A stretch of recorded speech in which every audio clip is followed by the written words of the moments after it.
Alright, so once you're done with everything here, it's time to copy everything up. Keep in mind that parts will not copy without their host wall. So I'm going to use my north elevation because I believe, yeah, my main wall is there as well.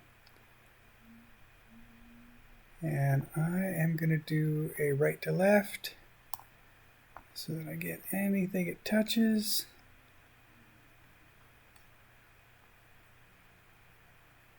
And I am intentionally leaving off this sill plate, which for some reason, we switch to fine here, yeah. So now you can see the sill plate.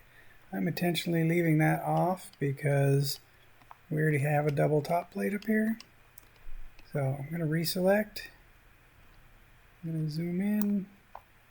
I'm going to come down. I'm going to get everything except for that sill plate. Now I'm going to use my filter because I obviously don't need to copy grids or levels or any of those model lines up. I do want to go ahead and leave the rectangular wall opening and the windows, beam system. Yeah, I'm going to leave all that. I'm going to click apply, OK. And it's really important that the spacing between these is consistent.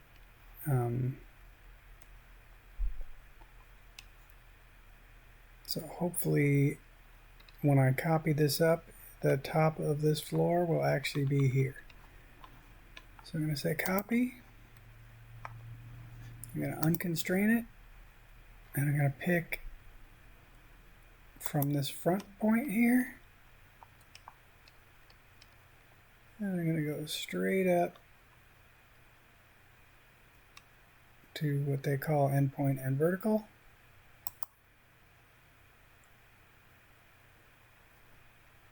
Alright, so now that's sitting where it belongs.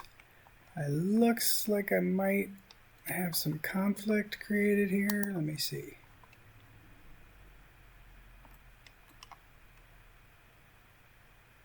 Yeah, I think I have an extra bit happening here. Although it's hard to tell from this view. Oh, that's just the wall. Okay, I'm going to hide that in view.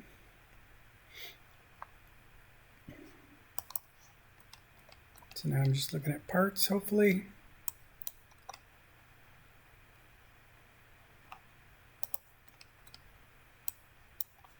And we come to my 3D copy and see if I have any weirdness.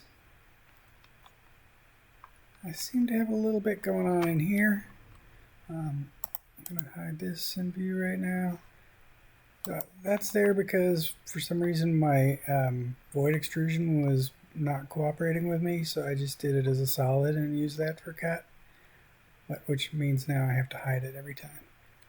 I can't tell for sure, but yeah, it looks like right around the base plate there of the second floor I have some problems. So let me turn on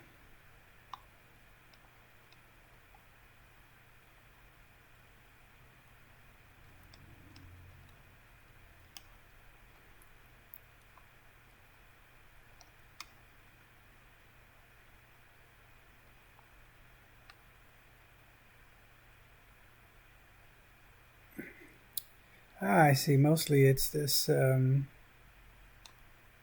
this stuff that I'm having. I don't think it's my clapper necessarily. So I'm going to try and grab. I'm going to use a line and I'll see if that works. Nope. All right.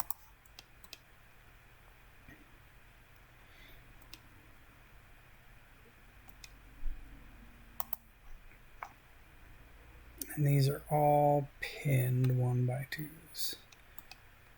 So this will be a little tedious. I'm probably going to want to unpin them all at once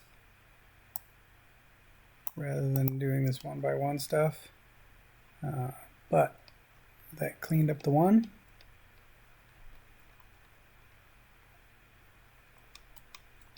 And now I need to figure out what else is messed up. So it looks like, yeah, I come all the way to the top.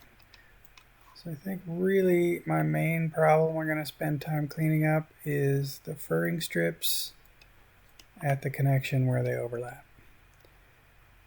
And I don't really want to hide the whole category here. Oh, I can hide parts though. Nope. So remember, these are overlapping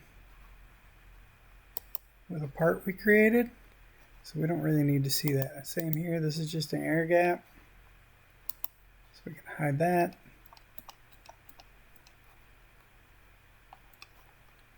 Alright, I'm gonna try hiding just a handful of these boards down here just so I can see what's happening.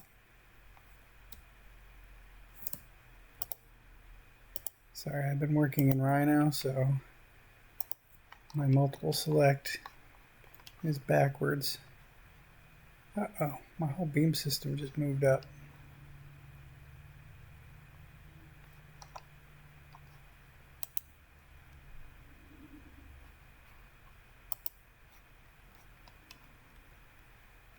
So now I'll have a better idea of where things are overlapping. It looks like it's also the sheathing. So this one part's fixed. This one's an overlap. So you just really need to come in, figure out what the glitches are on yours.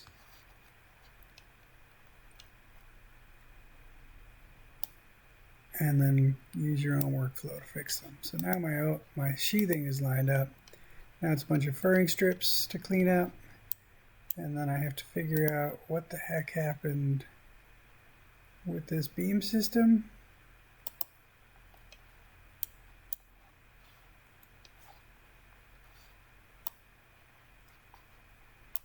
And that appears to be, yeah, I don't know why it's being hosted there. But what I can do is if I say remove beam system, now there are a bunch of individual items. And I can highlight them and I can just drag them down.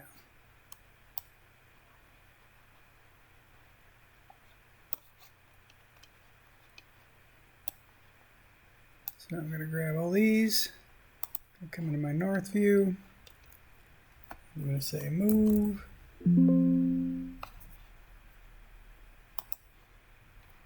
again I've been doing Rhino, so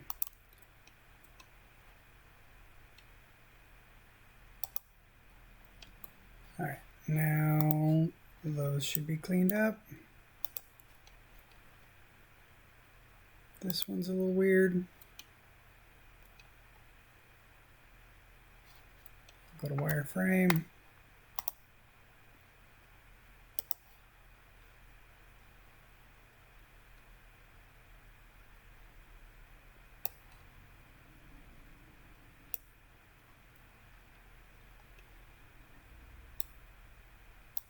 All right, now it's sitting on top of the header. All right, so I'm not going to waste your time in the video showing me move all of these furring strips for the rain screen. But once that gets cleaned up, then I would just unhide all these clapboards. So the next thing you got to decide is what kind of roof do you want to do. I know a lot of times it just ends right at the wall. So that's one way, and then the other is to have an overhang. So I'm just going to show, I'll give you a sense here of what that would look like. So this is the one that ends at the wall.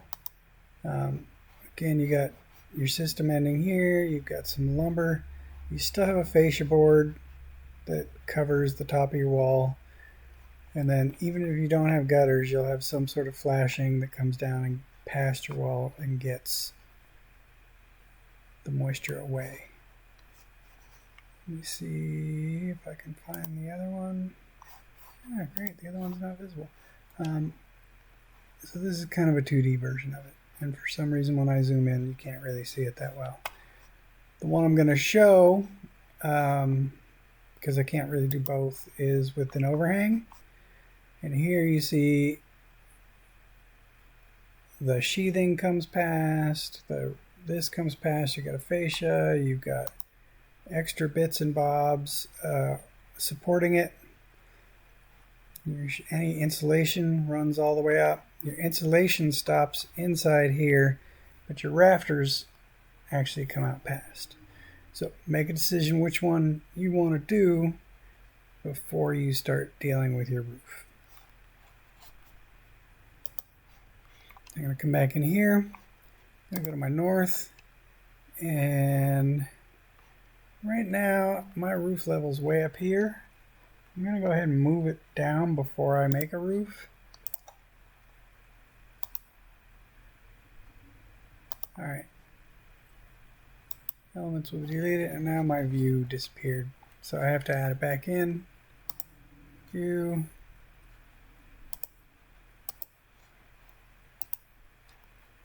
Alright, now I have my roof view. I want to see below, because I want to make sure it goes past the edge of my wall. So I'm going to turn on fine level, and I'm going to come down to view range. Then I'm going to say level below,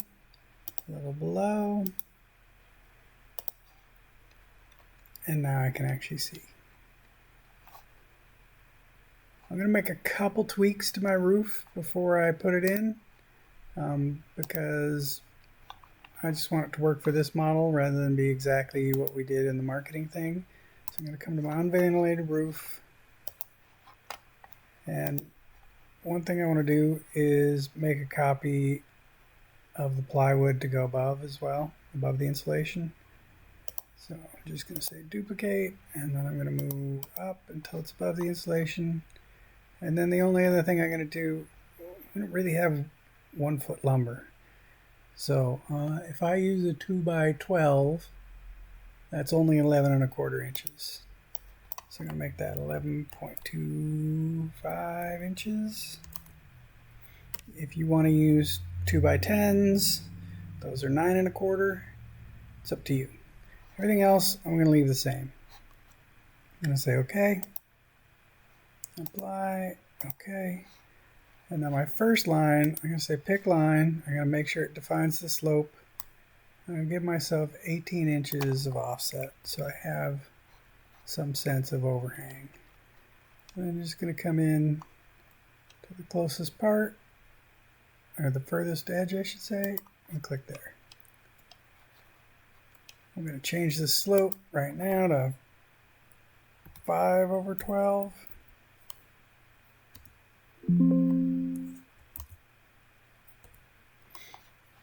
And now I want to get rid of my divine slope, and I also want to get rid of my offset. I'm going to keep that at 0.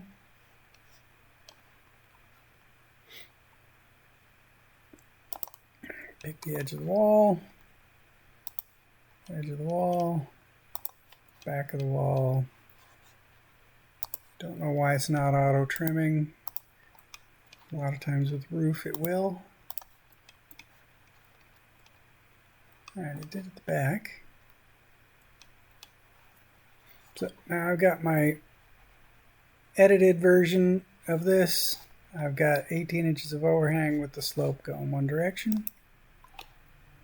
I'm going to say don't attach because I want to manually adjust things and not let Revit do it.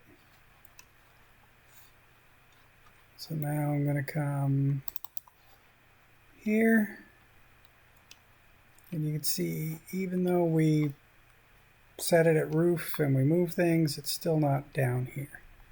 So I'm going to do a negative offset here. I'm going to try negative 10 inches and see how that looks. It's close, but remember we have plywood and stuff under here, and we would normally have a bird's mouth cut out. So I'm going to go ahead and give it 11. And then I'm going to turn this thing into parts to see how that looks. And we're still barely on it. So I'm going to Control Z. I'm just going to go ahead and do this as a foot. -1 foot. No, that's not foot.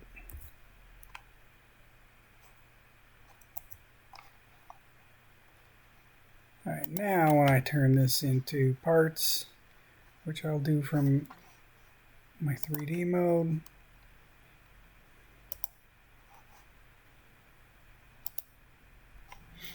now if I come back in here, yeah, now my 2x4 is sitting on it enough. All right, so like I said, this is our insulation. We're also going to have some rafters in here. The first thing I want to do, and I should have just left it all highlighted. If you just, when you first break it into parts, while it's all highlighted, you can just click Show Shape Handles. All right, so now this is my roof, which I want to hide because I just want to deal with parts at this point. And even though this might look like it's not going to work based on the shape, it will. And so I can bring my insulation up to here. This underneath part, which was our membrane, and also any of this. Actually, I guess that stuff could come all the way back here.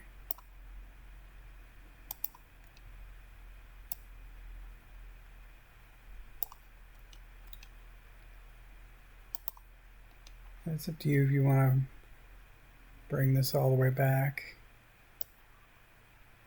I know a lot of the details showed here. You just have to visually cover that with a region once you get to your callouts. All right, so I've got this kind of how I want it. I'm going to come back into 3D mode. Now I want to do a beam system. So I'm going to go to Structure, Beam System. First thing I'm going to do is pick a host. And what I really want is the underside of this plywood. All right. And now I'm going to go ahead and change to 2x12s. I'm going to leave it where it is. I'm going to switch to hidden line so that I can see my other corner. And I'm going to draw a rectangle. So again, I'm going to come into this bottom side. And you can see, since I dragged up first, that's where, oh no, I guess it doesn't matter. My beam system is going to be that direction. And I went to hidden line instead of wireframe. So Revit is smart enough that it won't snap if you're on the wrong part.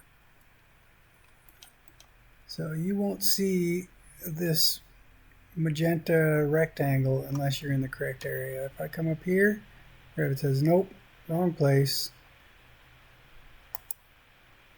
Oh. That's not what I wanted to do. I wanted to start on the corner where we've started everything else. So let me try again.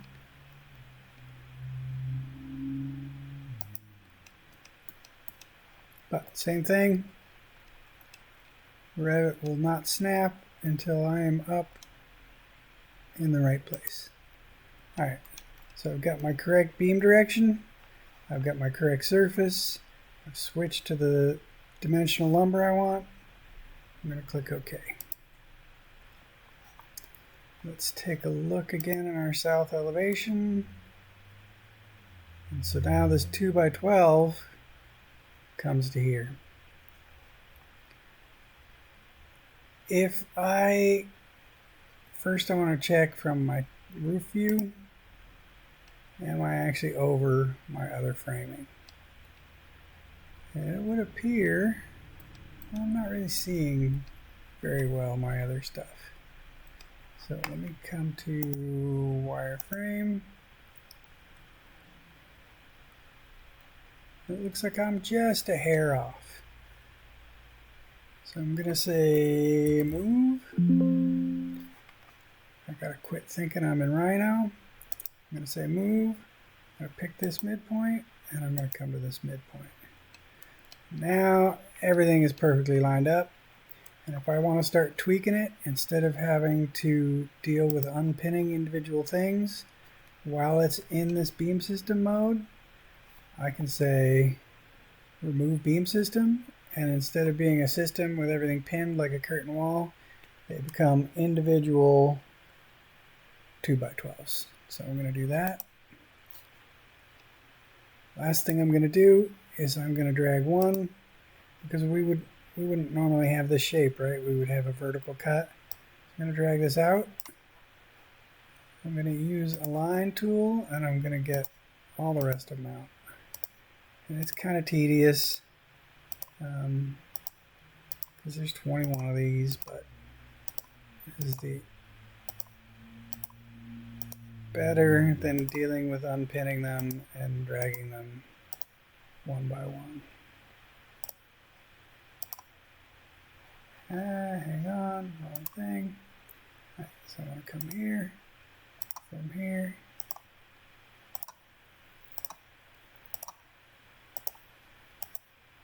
And once these are all done, we're going to make a reference plane that's the correct orientation, and then we're just going to cut them. Alright, so I've got them all. I'm going to come to architecture. I'm going to say reference plane. I'm just going to come straight down, and I'm going to call it plumb cut.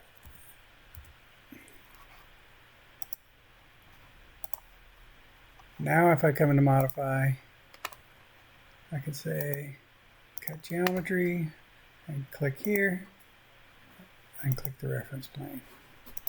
Click here, click the reference plane. And right now, because we're in wireframe and we're in the south, it looks like nothing's happening. But if I come here into 3D and go back to realistic, you can see these first two have already been cut. So you'll do that until they're all done. Then if you're doing this, you'll decide, am I making all of this as 3D objects, or am I just doing it as detail lines and regions in my callout? That'll be up to you. I'm going to end this here because this video has been long enough.